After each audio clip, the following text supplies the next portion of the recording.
ভারতীয় উপমহাদেশের অধিকাংশ অঞ্চল জুড়ে বিস্তৃত বিশাল মৌর্য সাম্রাজ্য চক্রবর্তী সম্রাট অশোকের মৃত্যুর পর দ্রুত ভেঙে পড়তে থাকে। কেন্দ্রীয় শক্তির এই দুর্বলতার সুযোগে ভারতের পশ্চিম অংশ ইন্দো গ্রিকরা অধিকার করে নেয়। পূর্বে কলিঙ্গ রাজ্যও বিদ্রোহ ঘোষণা করে আর নিজেদের স্বাধীন ঘোষণা করে। এই সময় কলিঙ্গের পশ্চিমে এবং ভারতের দক্ষিণ অংশে এক নতুন রাজবংশের উদয় হয়, যারা পরবর্তীকালে সমগ্র দক্ষিণ ভারতকে নিজেদের বশীভূত করেছিল। পুরাণে এই রাজবংশকে অন্ধ্রভিত্ত বা অন্ধ্র সেবক বলা হয়েছে, আর অভিলেখে এদেরকেই সাতবাহন বলা হয়েছে।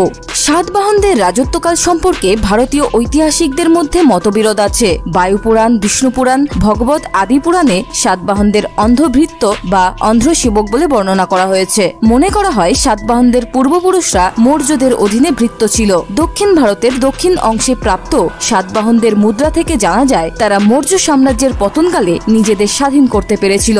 বর্তমান মহারাষ্ট্রে অবস্থিত প্রতিষ্ঠান বা পৈঠান ছিল তাদের রাজধানী। নানাঘাট শিলালিপির বর্ণনা অনুযায়ী রাজা শিমুক ছিলেন এই বংশের প্রতিষ্ঠাতা। তিনি 30 খ্রিস্টপূর্বাব্দ থেকে 7 খ্রিস্টপূর্বাব্দ পর্যন্ত 23 বছর রাজত্ব করেছিলেন। রাজা শিমুক সম্পর্কে খুব কম তথ্যই পাওয়া যায়, তবে পুরাণ থেকে জানা যায় তিনি কাহ্ন ও শুঙ্গ বংশের ধ্বংস করে সাতবাহন সাম্রাজ্যের প্রতিষ্ঠা করেছিলেন। পুরাণে তাকে শিমুক ছাড়াও শিশুক, সিন্ধুক তথা শিপ্রিক নামেও উল্লেখ করা হয়েছে। জৈন অনুশ্রুতি অনুযায়ী শিমুক অনেক জৈন মন্দির স্থাপনা করেছিলেন, তবে রাজত্বকালের শেষের দিকে তিনি নাকি অত্যাচারী হয়ে ওঠেন, এজন্য তাকে পদচ্যুত করে হত্যা করা হয়। কানহা রাজা শিমুকের মৃত্যুকালে তার ছেলের বয়স কম ছিল, তাই তার ভাই কানহা সিংহাসনে বসেন। কানহা পরবর্তী 18 বছর রাজত্ব করেন আর সাতবাহন সাম্রাজ্যকে নাসিক পর্যন্ত বিস্তৃত করেন।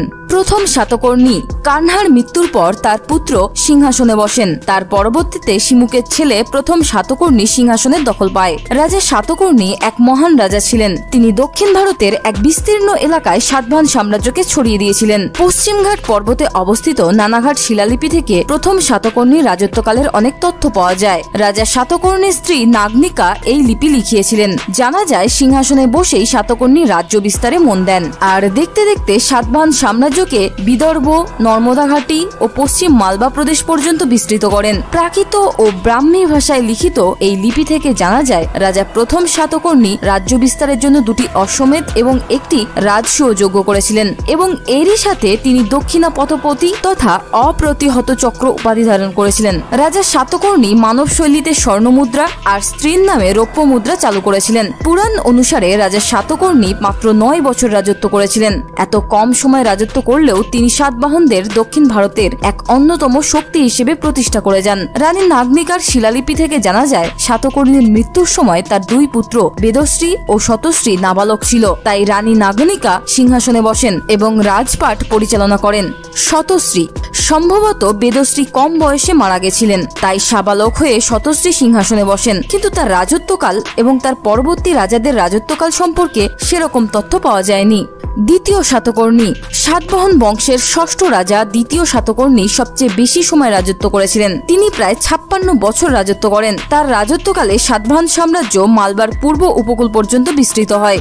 হাল দ্বিতীয় সাতকর্ণীর মৃত্যুর পর পরবর্তী রাজাদের কোনো ইতিহাস জানা যায়নি। এই বংশের 17তম রাজা ছিলেন হাল, যিনি একজন সাহিত্য ও সংস্কৃতির পৃষ্ঠপোষক ছিলেন। শুধু তাই নয়, তিনি নিজেও একজন মহান সাহিত্যিক ছিলেন। প্রাকৃত ভাষায় তিনি গাথা সপ্তশতী নামক একটি কাব্য রচনা করেন। তার রাজসভায় বৃহৎ কথার রচয়িতা গুণাঢ্য এবং কাতন্দ্র নামক সংস্কৃত ব্যাকরণের রচয়িতা সর্ববর্মণ বিরাজ করতেন। এই পর্যন্ত এর বাইরে সাতবাহনদের তেমন কোনো ইতিহাস জানা যায়নি, তবে এটুকু বোঝা যাচ্ছে এখনো পর্যন্ত সাতবাহনদের শুধু সমৃদ্ধি হচ্ছিল, কোনো বাধার উপক্রম হয়নি। তবে প্রথম খ্রিস্টাব্দের মধ্যভাগ থেকে সাতবাহন রাজাদের সাথে শকদের বিবাদ শুরু হয়, আর এর কারণ ছিল উত্তর পশ্চিমে কুষাণদের বিস্তার। কুষাণরা উত্তর পশ্চিম থেকে মধ্য ভারতের দিকে অগ্রসর হতে থাকে, যার ফলে শকরা মধ্য ভারত থেকে সাতবাহনদের ভূমির দিকে অগ্রসর হয়। শকদের এই আক্রমণ ধীরে ধীরে এতটা প্রভাবশালী হয়ে ওঠে যে সাতবাহনরা বাধ্য হয়ে পিছু হটতে থাকে। সময়ের সাথে সাথে শকরা খুবই শক্তিশালী হয়ে ওঠে, ফলে সাতবাহন সাম্রাজ্য ক্রমশ গুটিয়ে যেতে থাকে।